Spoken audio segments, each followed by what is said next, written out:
அச்சோ, என்னாச்சுங்க? அழுது அழுது கண்ணெல்லாம் கருப்பாயிடுச்சு பாருங்க. இருங்க, உங்களுக்கு தான் ஒரு வசனம். எரேமியா 31:16 இப்படி சொல்லுகிறது, நீ அழாதபடிக்கு உன் சத்தத்தை அடக்கி, நீ கண்ணீர் விடாதபடிக்கு உன் கண்களை காத்துக்கொள் என்று கர்த்தர் சொல்லுகிறார். உன் கிரியைகளுக்கு பலன் உண்டு என்று கர்த்தர் சொல்லுகிறார். அவர்கள் சத்ருவின் தேசத்திலிருந்து திரும்பி வருவார்கள். ஆமாங்க, நீங்க அழுது அழுது ஏதாவது சரியாயிடுச்சா? இல்ல, அழுது அழுது உங்க கண்ணு தான் கருப்பாயிடுச்சு. இனிமேட்டு நீங்க அழாதீங்க. ஆண்டவர் சொல்றாரு, நீ பண்ண ஒவ்வொரு விஷயத்தையும் நான் பார்த்தேன், நிச்சயமா உன் கிரியைக்கு நான் பலனை தருவேன் சொல்றாருங்க.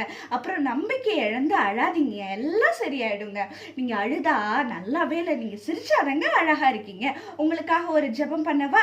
ஆண்டவரே, இவர்களுக்காக நான் ஜெபிக்கிறேன். மனசுல என்ன பாரத்தோடு எதெல்லாம் நினைச்சு அழுகிறார்களோ அந்த விஷயத்தையெல்லாம் மாறுதலாம் ஆச்சுங்க. ஆண்டவரே, இவர்கள் கண்ணீரெல்லாம் களிப்பாக மாறட்டும் என்று நான் வேண்டி ஜெபிக்கிறப்பா.